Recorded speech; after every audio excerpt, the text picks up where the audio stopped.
Blizzard has just showed us what Overwatch 2's Season 2 is going to look like. They released a Season 2 trailer today, which showed us a bunch of new stuff and kind of gave us a glimpse at what content we have coming down the road, and they've also created a community post that talked about some balance changes. Needless to say, Blizzard is trying to make Season 2 look far different from Season 1 as far as compositions, balance, and even looks go. If you want to stay on the cutting edge of how to navigate the new meta changes that are sure to come, you need to come check out GameLeap.com. We have hundreds of guides and more that are uploaded every day that are certain to elevate your game and get you ever closer to that coveted Grandmaster title. We have role guides, hero guides, map guides, anything that you can think of, all from the best coaches in the game, and it can be found by following the link in the description below or by going to GameLeap.com today. So, what we know so far about the second season includes the drop of the hero Ramatra, which should come as no surprise as it's pretty much been the main talking point of all of Overwatch for the past few weeks. We are 1 week away from the drop date of December 6th for both Season 2 and Ramatra himself, and it seems that Blizzard has already added a nerf to Ramatra's kit. If you watched our previous video where I covered Ramatra's kit and talked about where I thought he would fit into the meta, you'll remember that when we got to his ultimate, I noticed something in the description that said reduces enemy damage dealt by 50%. This is obviously an extremely potent ability to give anyone, much less Ramatra, whose ultimate is a massive AoE. However, the Blizzard devs have come out yesterday saying that this was actually a mistake in the graphic. The Play Overwatch Twitter account posted an update yesterday at about 8 PM Eastern saying Ramatra's ultimate annihilation should read, enter Nemesis form and create an energy swarm surrounding yourself. This swarm will lash out towards nearby enemies, dealing damage and pausing the duration when damage is dealt. This means that during the internal testing of Ramatra, Blizzard actually decided that he was too strong and added some nerfs before he even launched, which is a certainly positive sign. I still think that most of what I said in that video is relevant even without the 50% damage reduction on his ultimate. I still think he's going to be extremely meta and strong, especially based off of how much damage we saw him doing in the Ramatra trailer. But either way, it's nice to see that there was at least a slight tune down that happened at some point in time. Also coming in Season 2 is a new escort map called Shambali. There wasn't much in the trailer showing exactly what the map is going to look like as far as layout goes, but there were maybe like 5 to 10 seconds worth of footage where it definitely had some cool monastery vibes, and it's an escort map, so that's definitely something to look forward to because that's honestly one of the better game modes. On top of the trailer and the new map release, Blizzard also made a post on their official website that has some more changes and things to sort of provide some insight into what we can expect. One of the sections of the article goes in to talk about some balance changes, or at least in particular which heroes they plan on adjusting moving into the second season, so let's go into that real quick. Blizzard says a new season for Overwatch 2 brings another round of balance changes intended to bring some heroes more in line with competitive balance for the rest of the roster.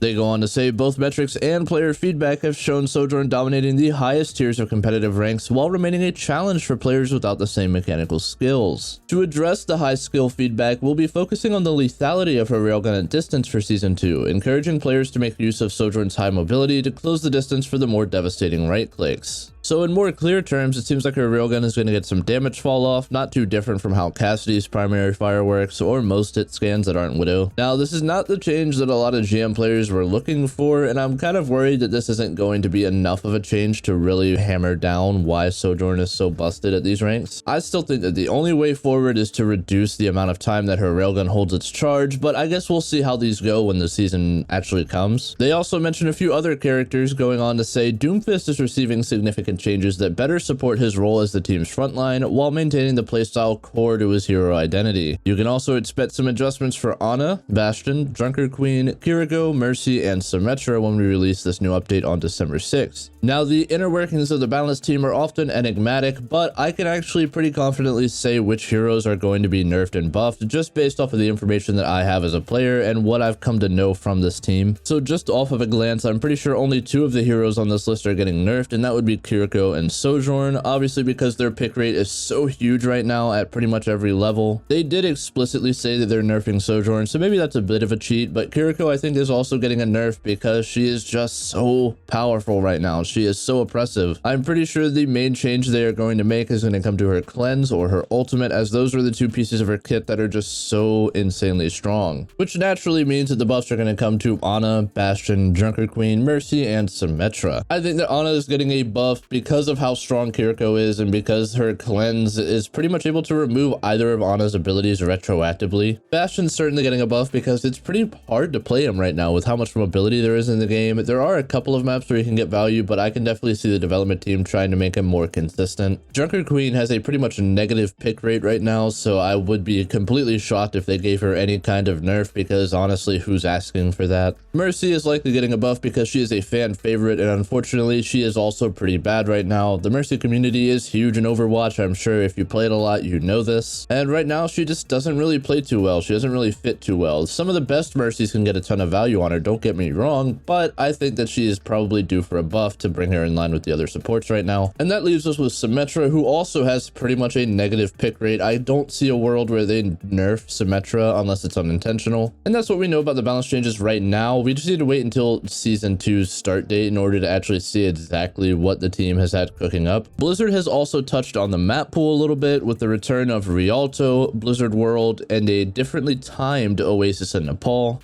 Those differently timed maps will have some new lighting and a different skybox intended to make the map look a little bit different. We already have seen this so far with Overwatch 2 in a map like King's Row. And rotating out of the map pool is going to be Hollywood and Gibraltar. Now, there is another noteworthy thing that Blizzard brings up in this article, which I've actually talked about my concerns of pretty recently. These are called catch-up hero challenges. So Blizzard says, we will be introducing new challenges in Season 2 as a way for players to earn new heroes that they have not yet unlocked. Players who missed out on unlocking Kiriko in Season 1 or brand new players starting in Season 2 can unlock new heroes by selecting the challenge for the hero they want to unlock, which sends you into the practice range to learn their abilities and ultimately challenges you to win games of Overwatch. For those who are wanting to skip the challenges, you have the option to unlock these new heroes directly in the in-game shop. As a reminder, Overwatch 1 owners will automatically receive new heroes Sojourn, Junker Queen, and Kiriko by logging in before the end of Season 2. So if you haven't logged in yet and you're thinking about playing Overwatch, and for whatever reason you just haven't yet, do it now. And players new to Overwatch 2 received Sojourn and Junker Queen as a Season 1 login bonus. The final thing to quickly touch on is that it seems that they are bringing a sort of theme into each of the seasons, and the theme for this season is going to be Greek mythology. This seems to be present in multiple different heroes, including a Medusa skin for Widowmaker, a Minotaur for Reinhardt, a Cyclops for Roadhog, a Poseidon for Vermatra, a Cerberus for Pharah, an Iris for Echo, a Hermes for Lucio, and finally the mythic skin of the season, Zeus for Junker Queen. There's also a new game mode coming, which it honestly looks like an arcade game mode or one of those like unique ones that Blizzard likes to release, like Lucio Ball or Capture the Flag. It is called Battle for Olympus, and it is coming January 5th. There isn't much information about what exactly it is or really any information at all, but I guess we'll see when January 5th comes around. That's all the news for today. I hope you guys enjoyed the video. If you did, be sure to like and subscribe for more educational and news content, and check out our website. I'm telling you, it has some amazing content up there, so go and take a look. In the meantime though, guys, this has been Highway. It's always great speaking with you. I will see you all again very soon. Take care and peace.